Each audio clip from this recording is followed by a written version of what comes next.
cream. And this city's just gotten and the state has gotten more and more difficult to live in. And I was certainly thinking and talking to my wife, like, we got to leave. Her family's here, so we're not going to leave the state.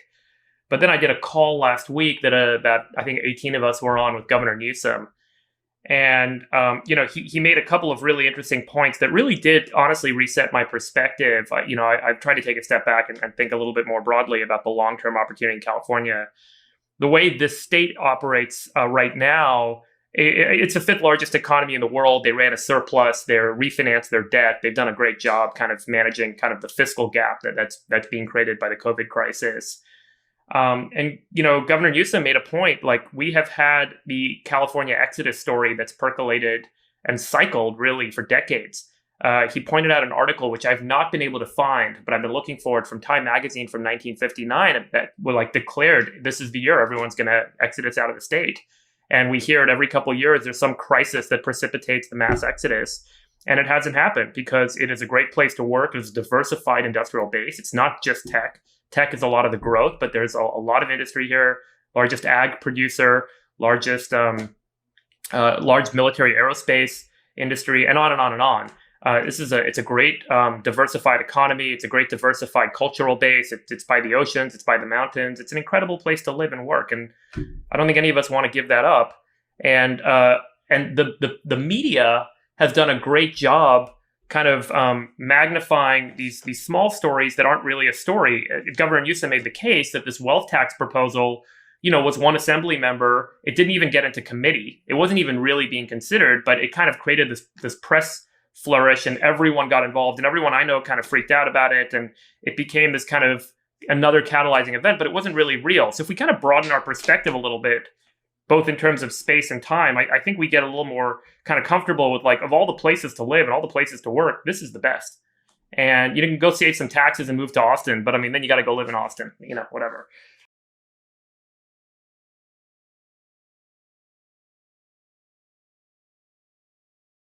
Well, I moved here after I graduated college in 2001, and I loved San Francisco.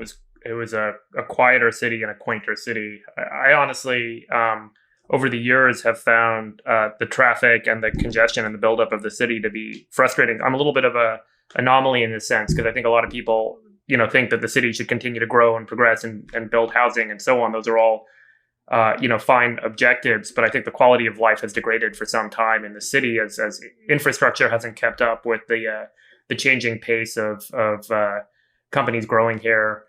And as a result, we've kind of got this ballooning, inflating budget that's been poorly managed. And so there's a chronic kind of bureaucratic issue.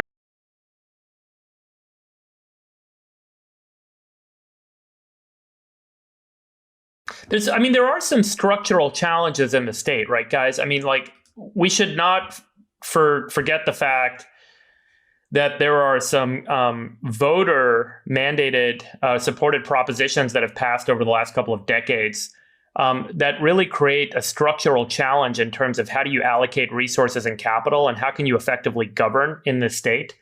The three that are often highlighted is Prop 13, which passed in 1978, which is the state property tax limits. We've talked about that one, I believe, in the past. There was a Proposition 4 in 1979 that limits the amount of money that states can appropriate, that the state can appropriate. And then Prop 98, which passed in 1988. And this is the big one. Prop 98 has been challenged in courts, and there have been, many kind of efforts at finding loopholes and getting around it and litigating it. But it mandates funding levels in the state from pre-K through community colleges. And it creates a structure that is really difficult to navigate around and really difficult to operate or manage. It's almost as if you guys were running a private company, and your board said, here's how much you as the CEO have to spend this year, and here's how you have to spend it. It is such a difficult decision, for the governor to have to kind of say, well, I'm going to make some changes to that because he'll end up in court. And so, I want to just kind of highlight that there are structural challenges to the way the state operates. And obviously, to get a lot of things done, you still have to pass through the state assembly and the state senate. And it's not as simple as making, better decisions in the governor's mansion. I think there's there's a lot that we have to kind of resolve structurally in the state that's going to take a long friggin' time and a lot of cooperating parties to get there.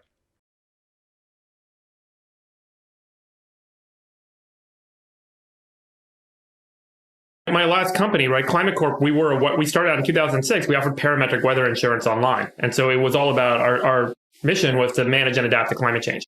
And so you could buy weather insurance online and you underwrite the risk. And the way you underwrite risk like this and auto insurance and any kind of insurance is you look at past data. You build a statistical model that's represented by the past data and the frequency of certain things happening. And that's how you price the insurance. The problem now is the past data has absolutely no bearing on what's going on. Yeah. And so you have to basically create more fundamental deterministic models of fires, which is something no one's really good at. No one has any ability to do because we've never seen this kind of environment before. We've never seen hot year after hot year, dry year after dry year. And so there's no historical data to draw from to build the model. So all the insurers throw their hands in the air and they say, we can't take on that risk. We don't know how to price it. And when they don't do that, I'm telling you, the government's going to end up having to step in and pay people money for the lost homes. Or the government's going to have to say, the reality here is that we can't afford to do this and you can't build homes there.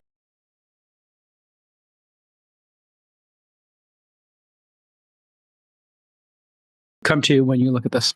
I don't think that those are exclusive. Okay. I think that you can have had both incompetent planning and execution by leadership, as well as have kind of uncontrollable circumstances that management and planning weren't necessarily going to solve. And I'll kind of talk about a couple of these points real quick.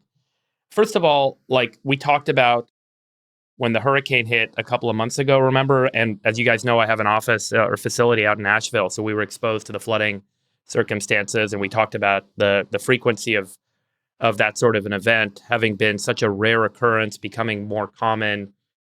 Similarly, we're seeing more frequent high wind events in California, flooding events in California, and extremely hot events in California. If you look at this link I sent out, Nick, in terms of the total precipitation over this current, what's called rain season, the Southern California region is basically at call it 0% of normal. So this is Southern California. You can see that third column. That's the percent of normal rainfall that has been experienced. There's been zero rain in these regions. So everything is primed to be very dry. And then you get these Santa Ana winds, 100-mile-an-hour winds. No matter how much underbrush you clear out, no matter how many trees you remove, if there's some embers in the air, there's a 100-mile-an-hour wind, that is going to create a fire hurricane, and a lot of homes are going to get caught on fire. So it's very hard to kind of just pin the blame solely on not doing underbrush clearing, not doing removal of trees. Those should have happened. They didn't happen. That was wrong. That was bad policy. But it doesn't excuse the fact that there's a natural event that happened here that seems to be occurring with greater frequency.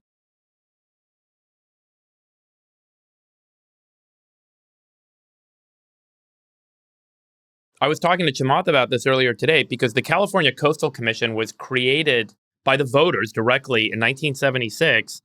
And that commission has authority that exceeds legislative action. So you would have to basically go back. My understanding is you'd have to go back to a state vote to rescind the powers of the California Coastal Commission. So they have effective, complete authority over deciding what does or doesn't get built on the coast because their objective is to preserve the coast for the use of the community and restore it to its natural habitat. So anytime there's a request or a permit request, it can take 2 decades, 3 decades sometimes to get anything approved if they ever approve it at all. And so the California Coastal Commission, any property that touches the beachfront in California, they have this kind of, God level authority over, and they're basically all political appointees that sit on the commission.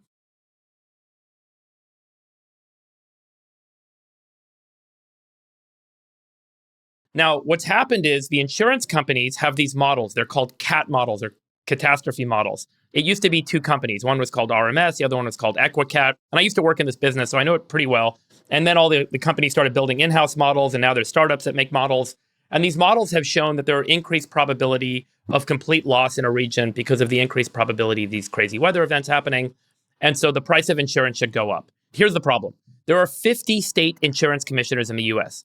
In order to sell insurance in a state, you have to have the insurance carrier and the policy approved in that state.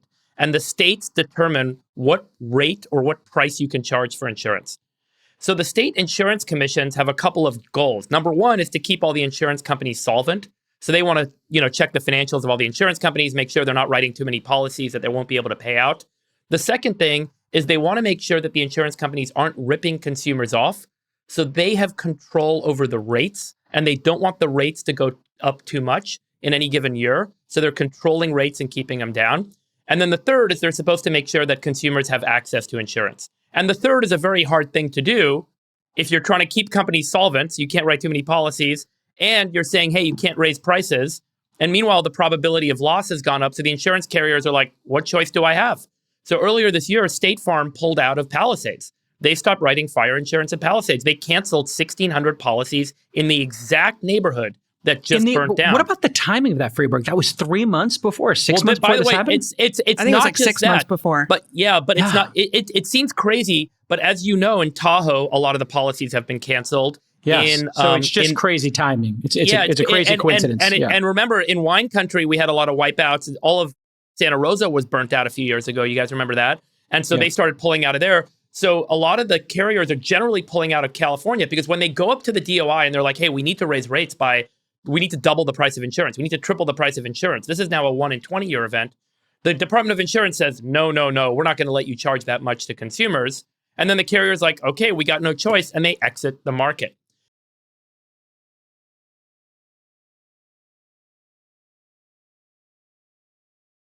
I'll give you another California Department of Insurance stat. So after the California Department of Insurance wouldn't allow the rates to rise like they should from a free market perspective, they had to set up their own insurance program called the FAIR Plan for homeowners. It has about $220 million of capital in it, and then they bought about $5 billion of reinsurance. They have about $6 billion of exposure in Pacific Palisades alone. This is a bankrupt, just like I told you guys about in Florida. The State Insurance Commission tries to step in and fill the market gap that they create by regulating rates.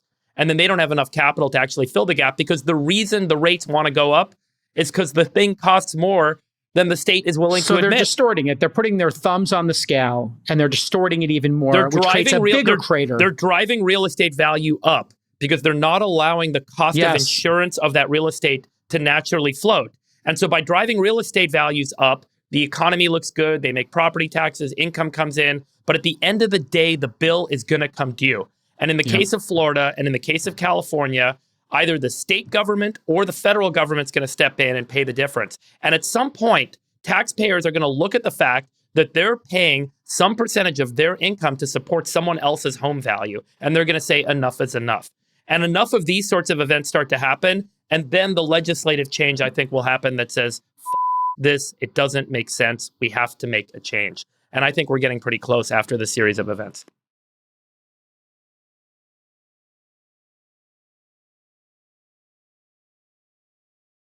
Newsom years. Well, look, I'll restate this on the show very clearly. California has a $1 trillion fiscal cliff coming up because of the pension obligations. I don't know if you guys know this. I'll make this one point. Very important to know. They once tried to change the benefits, the pension benefits, and they lost a court case. And so there's precedent in California state court that you cannot change pension benefits on the date that someone was hired. You can never change their future benefits. Really important to know. So all of the benefits that have been given to every California public employee up to this day, or that they've been promised, they are promised for life. And you're not allowed to take them out. And they cannot be disposed of except for some form of bankruptcy. And there is no mechanism by which the state can declare bankruptcy. So fundamentally and functionally, there are two ways that California can be saved. Number one, you pass an amendment to the Constitution to fix this pension liability problem. And number two is the state has the ability to declare bankruptcy. Everything else is all about how long are you keeping the state alive for.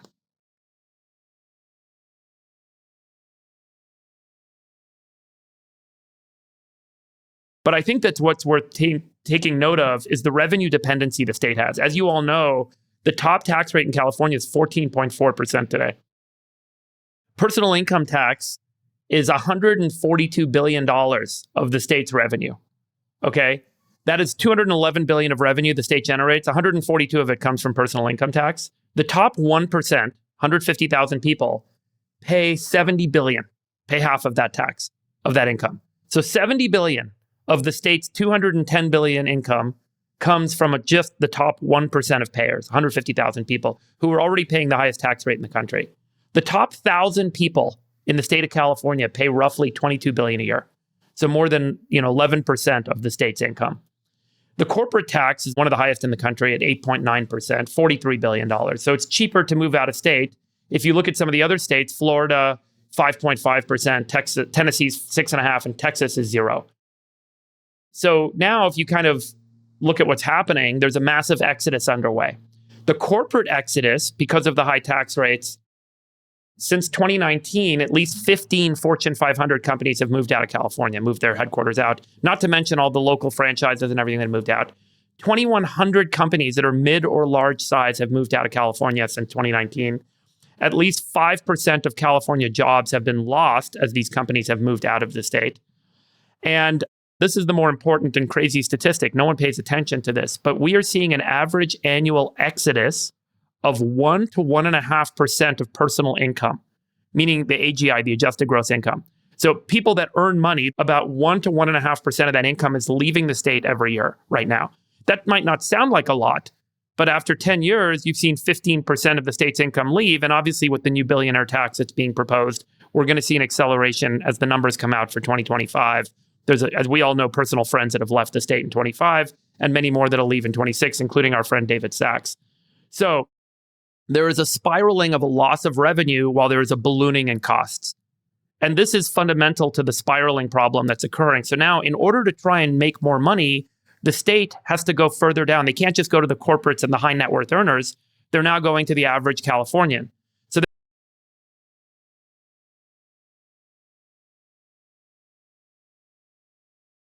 think that this state, which, as I've said in the past, threatens to bring down the union, is on the brink of defaults that are going to be so significant that if the federal government was called in to bail them out, because the state cannot declare bankruptcy legally, that all of the red states and all of the other taxpayers in the United States will say, why the hell should I pay federal taxes to bail out California?